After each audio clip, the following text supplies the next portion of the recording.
তাহলে এই যে ছাত্রলীগ পরিচয় দিয়ে তারা রাজনীতি করেছে, যারা শিবির আসলে করত, এবং যে অভিযোগটা আমার মনে হয় যে রুমিন আপনি দেখেছেন যে অভিযোগটা এসেছে, এবং সেই যারা এই অপরাধটা করেছে তাদের বিরুদ্ধে ব্যবস্থা নিতে গিয়েও বাধা এসেছে, যদিও সেটা সাদিক কায়েমের বিরুদ্ধে অভিযোগ এসেছে এবং সাদিক সেটা আবার বলছে যে সেটা সত্য না, এই ন্যারেটিভটা সত্য না।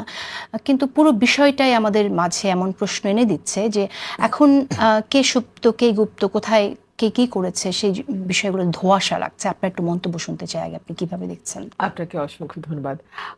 এটা কেবলমাত্র যে রাজনৈতিক এক ধরনের মুনাফেকি তাই নয়, এটা পুরো জাতির সঙ্গে এক ধরনের খেলা।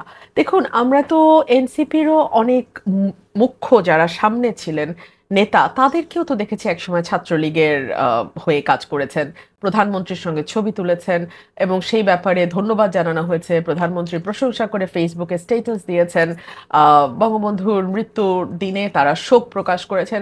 সো এগুলো আমরা দেখেছি। একটা বিষয় কি, রাজনীতি যদি শিবিরের দৃষ্টিকোণ থেকে আমরা দেখি, তারা বলবে যে আমাদের সার্ভাইভ করার কোনো রাস্তা এর বাইরে ছিল না, কারণ আমরা যদি আওয়ামী লীগের সঙ্গে বা ছাত্রলীগের সঙ্গে মিশে না থাকতাম, তাহলে আমাদেরকে যেভাবে টর্চার করা হচ্ছিল, আমাদেরকে বিশ্ববিদ্যালয়ে যেভাবে বিশ্ববিদ্যালয় থেকে বের করে দেওয়া হয়েছে, একটা সামান্য ফেসবুক স্ট্যাটাস দেওয়ার কারণে আবরার ফাহাদকে, যে কোনো রাজনীতির সঙ্গে প্রত্যক্ষভাবে যুক্ত ছিল না, তাকে যেভাবে দফায় দফায় মেরে তার মৃত্যু এনশোর করা হয়েছে, সেখানে শিবির পরিচয়ে বিশ্ববিদ্যালয়ে রাজনীতি করাটা সেই সময় তাদের জন্য কতটুকু সম্ভবপর ছিল সেই প্রশ্ন তারা তুলতে পারে। তবে একই সঙ্গে পাল্টা উদাহরণ তো আমরাও দিতে পারি যে আমাদের ছাত্র দলের ছেলেদের উপরও তো কম নির্যাতন হয়নি, বিএনপি পুরো দলটির উপরও তো নির্যাতন কম হয়নি। কিন্তু আমার মনে হয় না আপনি একটি উদাহরণও দেখাতে পারবেন যেখানে দেখা যাচ্ছে যে একজন ছাত্রদল কর্মী বা যুবদল কর্মী বা স্বেচ্ছাসেবক দলের কর্মী কিংবা অন্য কোনো ভাতৃপ্রতিম বা অঙ্গ সংগঠনের কোনো কর্মী আওয়ামী লীগ পরিচয় বা আওয়ামী লীগের কোনো ভাতৃপ্রতিম সংগঠনের পরিচয় তারা রাজনীতি করেছে। সো এখানে পলিটিক্যাল ক্ল্যারিটির একটা বিষয় আছে, এবং এই ধোকাটা তো কেবলমাত্র নিজের কর্মী সমর্থককে ধোকা দেয়া নয়, এটা একই সঙ্গে দেশের মানুষকেও ধোকা দেয়। এবং এই ফলে যেটা হয় যে অনেকেই আছেন যারা হয়তো একসময় সত্যিই ছাত্রলীগ করতেন, কিন্তু এখন দুর্দিন দেখে তারা মনে করছেন যে না, এখন শিবিরে ঢুকে গেলে হয়তো বা তাদের জন্য কিছুটা হলেও সুবিধা হতে পারে। আবার একইভাবে যারা একসময় শিবির করতেন আওয়ামী লীগের সময়, তারা মনে করছেন কিছুটা লীগের সাথে মিলে হলেও সুবিধা হতে পারে।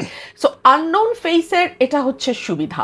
তারা যখন যে দল পাওয়ারে থাকে বা যখন যে দল ক্ষমতার কাছাকাছি থাকে, সেই দলের হয়ে তারা কাজ করেন এবং অনেক সময় দেখা যায় সেই দল থেকে নানান রকম সুযোগ সুবিধাও তারা পান। সো এটা নানানভাবে তাদের জন্য একটা সুবিধাজনক জায়গা তৈরি করে দেয়। তো আমি রুমিনকে এখানটায় একটু রুমিনকে আমি জিজ্ঞেস করব, সময় দেবো, কিন্তু তার আগে আমি একটি প্রশ্ন রাখতে চাই ব্যারিস্টার সুজন ফুয়াদ আপনার জন্য। সেটা হচ্ছে যে কোনো কিছু শিবিরের এগেনস্টে বললে সেটাই কি ভারতের বয়ান হবে কিনা, সেই প্রশ্নটা রাখলাম। গণ অভ্যুত্থানের বিপক্ষে যে কোনো বক্তব্য আসলে আমাকে এটা ক্রিটিক করতে হবে যে এইটা আমাদের গণ অভ্যুত্থানের পক্ষের শক্তিগুলোর ভিতরে একজনের বিরুদ্ধে আরেকজনকে সংঘাতের দিকে ঠেলে দিচ্ছে কিনা।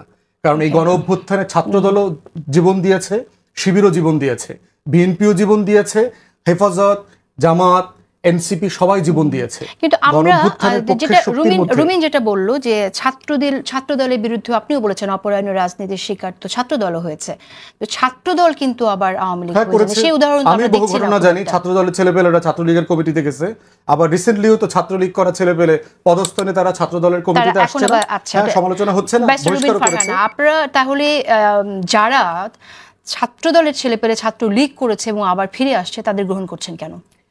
দেখুন, তারা তো আর পরিচয় দিয়ে বলছে না যে আমি ছাত্রলীগ করতাম এখন ছাত্রদল করতে চাই। বিষয়টা তো আসলে এরকম না।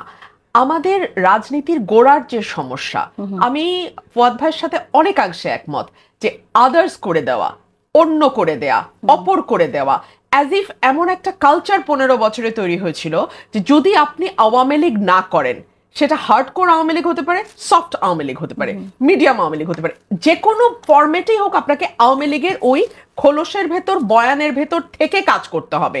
এবং যদি আপনি সেটার সঙ্গে ফিট ইন করে কাজ করতে পারেন, তখনই কেবলমাত্র বাংলাদেশের নাগরিক হিসেবে ন্যূনতম যেই অধিকারগুলো আপনার ভোগ করার কথা সেগুলো আপনি ভোগ করতে পারবেন। এর বাইরে আপনি যদি আওয়ামী লীগের বয়ানকে চ্যালেঞ্জ করেন, আওয়ামী লীগের ন্যারেটিভের বিরুদ্ধে দাঁড়ান, আওয়ামী লীগের রাজনীতির সমালোচনা করেন, আওয়ামী লীগ সরকারের সমালোচনা করেন, আপনাকে জীবন দেওয়া থেকে শুরু করে জেল জুলুম পর্যন্ত যে কোনো ধরনের কনসিকুয়েন্স আপনাকে ফেস করতে হবে। সো এই যে একটা ভীতি তৈরি করে দেয়া, এবং 15 বছর কিন্তু অনেক লম্বা সময়। আমরা চট করে বলে ফেলি 15 বছর, 15 বছর ইজ আ লং টাইম। যে ছেলেটার জন্ম হয়েছে সে এখন কিশোর, সে তারুণ্যের দিকে যাত্রা করেছে।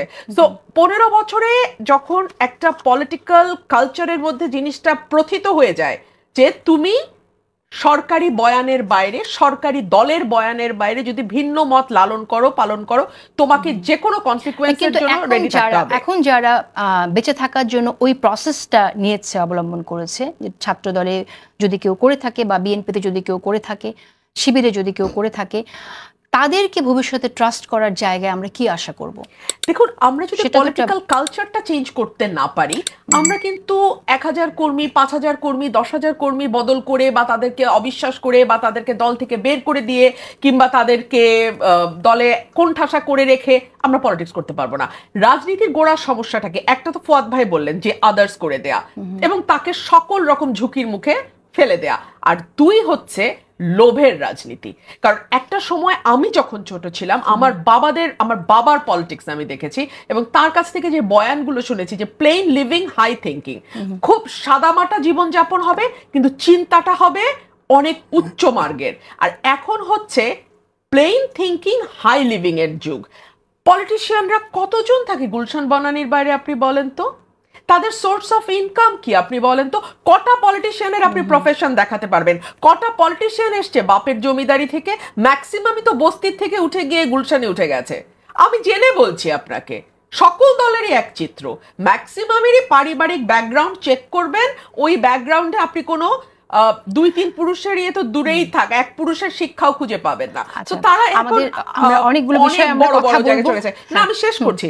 সো নতুন যে ছেলেটি রাজনীতিতে ঢোকে, সেও বিশ্বাস করে হ্যাঁ আমি খালি পকেটে ঢুকতে পারি, কিন্তু এটা তো ইয়াবা ব্যবসার মতো, এটা তো হেরোইন ব্যবসার মতো, আমি তো রাতারাতি আঙুল ফুলে কলা গাছ হয়ে যাব। সো আমি বরং সরকারি দলের সঙ্গেই থাকি। এখানে নীতি আদর্শের কোনো কারবারই নাই, এখানে নীতি আদর্শের কোনো বিষয় এখানে কাজ। এই জায়গা থেকে আমরা বের হতে পারলাম না? বার হতে পারি নাই তো। বার হতে থেকে আমরা চাইছি? আপনাকে কে বললো বার হতে আমরা চাইছি? নাহলে এত বড় একটা সুযোগ 1 বছরে আমরা হেলায় হারালাম কি করে? এই যে নতুন নতুন ছেলেরা যাদের উপরে পুরো বাংলাদেশের 18 কোটি মানুষ বাজি ধরেছিল, সেই ছেলেরা প্রাণো নিয়ে ঘুরতে হয় কেন? সেই ছেলেরা রিক্সাওয়ালা পিতার সন্তান হয়ে তাকে 6 কোটি টাকা 7 কোটি টাকার চেক বাড়িতে জমাতে হয় কেন? তার মানে তার তো পুরো ফিলসফিটাই আমাদের পলিটিক্সের যে মূল ধারা, রাজনীতিতে ঢোকো টাকা কামাও, রাজনীতিতে ঢোকো সম্পদ বানাও, এই দিকে চলে গেছে। তো কোথায় আমাদের ভিন্ন ধারার পলিটিক্স? রাইট।